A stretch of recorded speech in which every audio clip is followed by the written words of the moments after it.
So, former President Donald Trump secures what many people think will be his third term in November. Biden's EV policies could face some significant changes, which may impact you when it comes to car buying in the future. Trump is now the representative for the Republican Party, most likely. He maintains that EVs, he says, are not yet fully practical for widespread use and raises concerns about existing structural limitations, even though we are slowly building up the infrastructure more and more each month. He says here, quote, "I'm not opposed to electric cars, but let's be realistic about their current limitations." He said this on a CNBC interview.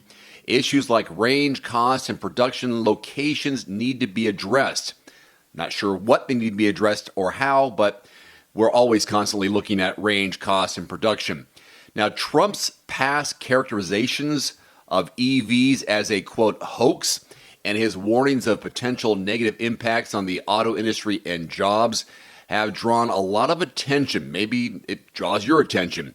He has pledged to reverse Biden's EV policies if he returns to office, bringing this possibility closer to reality. During the CNBC interview, he also expressed concerns about the readiness of the nation's infrastructure for a widespread transition to EVs. Quote, "The transition to EVs requires careful consideration of infrastructure challenges.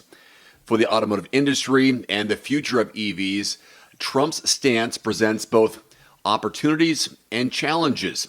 While some of his concerns may warrant attention, there is also the risk of regulatory setbacks for EV initiatives.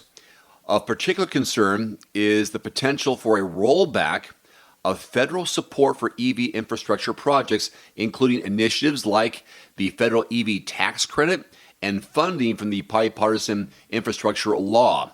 Such policy changes could impede the progress of EVs in the U.S. Automakers are also adapting to evolving market dynamics, exploring hybrid options, and investing in charging infrastructure. However, the uncertain policy environment under a potential Trump presidency adds complexity to their strategic planning. So a lot is riding this November.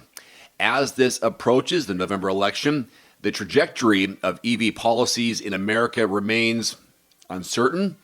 The outcome will be significantly influenced by the future landscape of the automotive industry and the broader adoption of EVs. So that is the big concern, isn't it? Is the tax credit. If that gets rolled back. What do you think about this stance that former President Trump is taking and what this could mean moving forward in 2025? Love to hear your thoughts in the comment section below. Today's video is brought to you by The Cold Plunge. Use discount code DAVE150 at checkout at thecoldplunge.com. Immediately save $150 off your purchase. That's DAVE150 at thecoldplunge.com. There's also a link below this video. One final note, if you are in the market for a new vehicle soon, great. Connect with your local dealership and price and test drive at least 3 different vehicles. A vehicle's strengths and weaknesses can only be discovered when you are behind the wheel. My reviews can be good, but you need to test drive these yourself. Visit quotes.everymandriver.com, select the make, model, and your zip code, and you'll get invoice pricing in your area on those vehicles. Shop smarter with price quotes at quotes.everymandriver.com. Thanks for watching. Please click subscribe and give us a thumbs up. See you next time.